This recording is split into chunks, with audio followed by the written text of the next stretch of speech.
একটি খুব কমন সমস্যা জেনারেলি ম্যানিফেস্টোতে ভীষণভাবে দেখতে পাওয়া যায়। আমরা ভীষণভাবে আইডিয়াল এবং রিয়েল সেলফের মধ্যে গুলিয়ে ফেলি। ঠিক যেরকম আমরা একটা পার্সনের ক্ষেত্রে আইডিয়াল এবং রিয়েলকে গুলিয়ে ফেলছি। যেমন ধরা যাক, আপনি আপনার বন্ধুকে বা আপনার পার্টনারকে যেরকমভাবে এক্সপেক্ট করছেন, হয়তো সে সেরকম হলো না। সেক্ষেত্রে আপনার একটা খারাপ লাগা তার প্রতি তৈরি হচ্ছে। অনেক সময় দেখা যায় যে আমরা আমাদের অপোনেন্টকে যেরকম ভাবে ভাবার বা দেখার চেষ্টা করি, অ্যাকচুয়ালি হয়তো তার সেটা ক্যারেক্টারিস্টিক্সই নয়। তো জেনারেলি সে সেরকম ভাবে বিহেভ করতে পারে না, এবং আমরা যখন তার থেকে ঠিক অন্যরকম ব্যবহারটা পাই, তখন কিন্তু আমাদের মধ্যে একটা এক্সশন তৈরি হয়।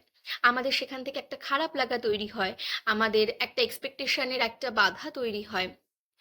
কিন্তু কিছু ক্ষেত্রে বা বেশিরভাগ ক্ষেত্রেই দেখা যায়, জেনারেলি আমরা যেরকম ভাবে অপোনেন্টকে এক্সপেক্ট করি, সেরকম কিন্তু সেই মানুষটা হয় না।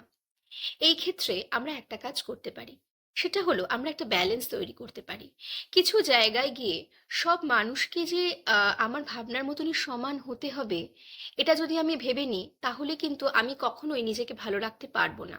তাহলে সেক্ষেত্রে আমি হয়তো এটা না ভেবে এটাও ভাবতে পারি যে ঠিক আছে, আমি তাকে যেরকম ভেবেছিলাম সে হয়তো সম্পূর্ণ ওরকম না হলেও তার মধ্যে এই বৈশিষ্ট্যের কিছু ভাগ তার মধ্যে রয়েছে। সেটাই আমার জন্য হয়তো অনেক বেশি হেল্পফুল আমাকে বাকি জীবনটা এগিয়ে নিয়ে যাওয়ার জন্য। আপনি যত বেশি অ্যাকসেপ্ট করবেন, তত বেশি লাইফটা অনেক সুন্দর হবে। যত বেশি আপনি খুঁজতে যাবেন যে কোথায় কোথায় খুঁত আছে, তত বেশি কমপ্লিকেশন বাড়বে।